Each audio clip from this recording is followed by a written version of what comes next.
The gun, a .38 snub nose, trembled in Jack Ruby's hand. Sweat beaded on his brow, blurring the scene. Lee Harvey Oswald, the man who'd killed Kennedy, stood before him. Ruby lunged, the hammer clicked, but no shot followed. A collective gasp filled the room. Cops swarmed, wrestling Ruby away. Oswald, shaken but alive, was hustled out, a smirk playing on his lips. Newspapers screamed of the failed hit. Ruby, a distraught patriot or a mob pawn, claimed sole responsibility. But the whiff of conspiracy hung heavy. Why did the gun jam? Was Ruby meant to succeed? Oswald, no longer silenced by death, became the most valuable man in America. His survival, a morbid twist of fate, promised to unravel the truth. The world held its breath. Days turned into weeks.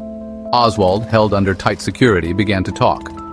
Not to his interrogators, but to a young reporter, a nobody with hungry eyes and a thirst for truth. He spoke of shadowy figures, of clandestine meetings, of whispers of revolution and betrayal.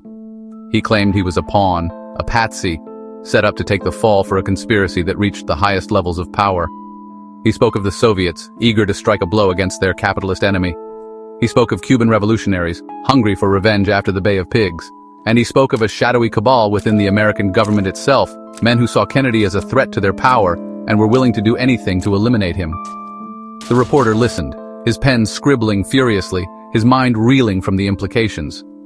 Oswald's claims, at first dismissed as the ramblings of a madman, began to gain traction. Too many details rang true.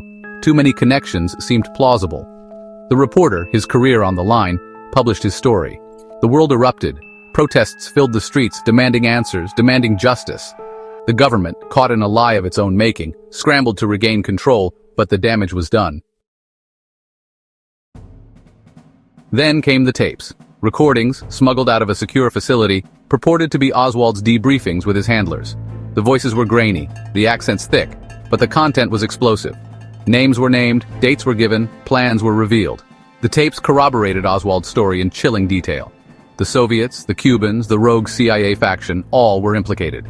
The tapes were dismissed as fakes, as forgeries, as desperate attempts to sow chaos and discord. But the denials rang hollow. The evidence, however circumstantial, was mounting. The public, once trusting, now viewed their government with suspicion and fear. The world watched aghast as the most powerful nation on earth teetered on the brink of chaos.